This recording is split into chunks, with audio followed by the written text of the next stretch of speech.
根據內政部嘅統計，去年有86353個誤信係暴力犯罪受害者，可能受到性侵害或是長時間嘅家庭暴力威脅。我們誤信朋友對危機嘅時節，就用最佳嘅方式嚟求助，可經驗在研發一種刺激嘅 APP。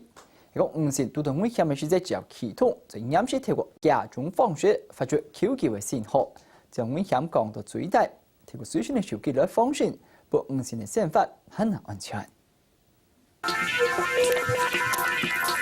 安布斯條20年底落尾誤信可能會遇到各種危險，加上係暴力犯罪嘅受害者，使因者冇辦法停定求救，造成過度危險。有業者就研發出一種求救 APP Help Me， 喺危險境況下，建議打開來，就同時會用電話、簡訊同社群網絡按到嘅管道，發布信息按人來聽訴，同時會傳出衛生聽力圖，按嚟受害者就停定會有人來救。其實它的技術上，我們覺得不會是很難，但是其實要突破這個點，其實是我覺得是一些巧思啊。我們怎樣把很多的巧思融合科技，而且設計出符合使用者的需求才是最重要的。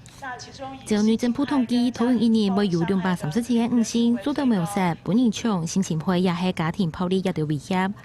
按多年來關心觸碰父母嘅父母救援基金報告，遇到父母當地嘅本人欺負家下，冇辦法打數據按人來聽訴，所以要做合部誤信使用者可能會遇到嘅危險情形設計出來嘅 APP， 像係有錄音功能，韓國 QQ 唔會出聲嘅家暴模式，對數人家暴嘅婦人家來講有櫃台嘅聽訴。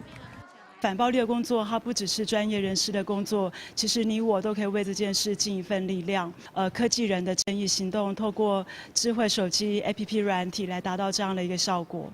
婦人會發通正義老人家發通，希望邀請各行各業嘅專業人士，用演繹調嘅專長同誤信有韓國度嘅聽訴。唔但請有科技人對處理師到機場查司機，每度發揮專業來付出關心。係個美麗人都係有正義嘅高路人，按呢父母嘅想法為韓國有保障。下個新聞陳欣怡特別報道。